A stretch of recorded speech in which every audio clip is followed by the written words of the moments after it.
Bonjour ma bestie, j'espère que tu vas bien par la grâce de Dieu. Ma sœur, si le Seigneur Jésus-Christ t'a dit que cet homme est ton mari, si le Seigneur Jésus-Christ te l'a révélé, ma sœur, vas-y, fonce.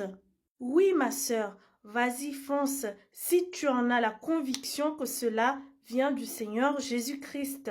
Si le Seigneur Jésus-Christ te permet de lui dire à cet homme, de lui avouer tes sentiments, vas-y ma sœur, prie et vas-y.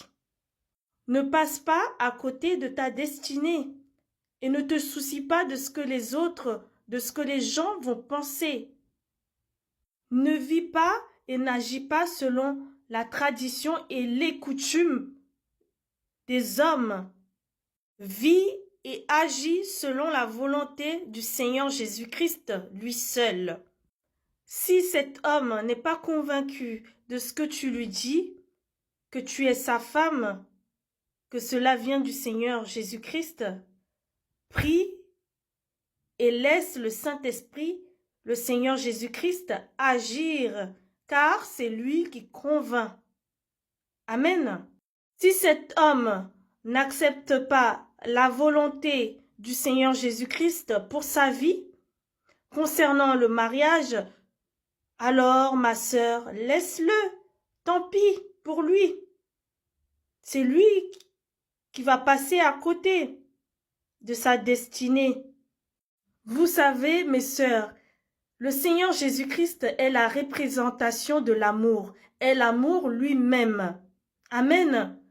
Et une femme ne pêche pas en allant dire ou avouer ses sentiments à un homme si cela vient du Seigneur Jésus-Christ. Elle ne pêche pas en faisant ça, en allant dire ses sentiments à un homme par conviction que cela vient du Seigneur Jésus-Christ. Si Ruth, dans la Bible, n'avait pas la conviction que Boaz était son mari, elle n'allait pas faire le premier pas vers lui. Si elle n'était pas convaincue que cela ne venait pas du Seigneur Jésus-Christ. Ruth, dans la Bible, avait fait le premier pas vers Boaz par conviction que cela vient de Dieu. Ruth avait bien agi, elle n'était pas passée à côté de sa destinée.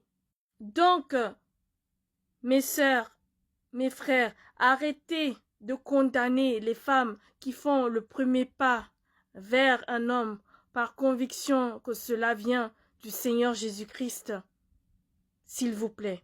Dans la Bible, il est écrit nulle part que c'est l'homme qui doit faire le premier pas vers la femme. Mes sœurs, n'abordez pas les hommes, ne les draguez pas haut. Si vous n'êtes pas convaincus, si vous n'êtes pas convaincus que cela vient du Seigneur Jésus-Christ, vaut mieux vous abstenir. Ne les abordez pas, ne les draguez pas. Pardon. Sois convaincu que cela vient du Seigneur Jésus-Christ. La Bible dit, tout ce qui n'est pas fruit d'une conviction, c'est un péché. Alors s'il vous plaît, priez avant toute chose, mes sœurs. Priez s'il vous plaît, mes sœurs, avant de faire toute chose. Merci. Paix et grâce du Seigneur Jésus-Christ dans vos vies. Bonne journée. Au revoir.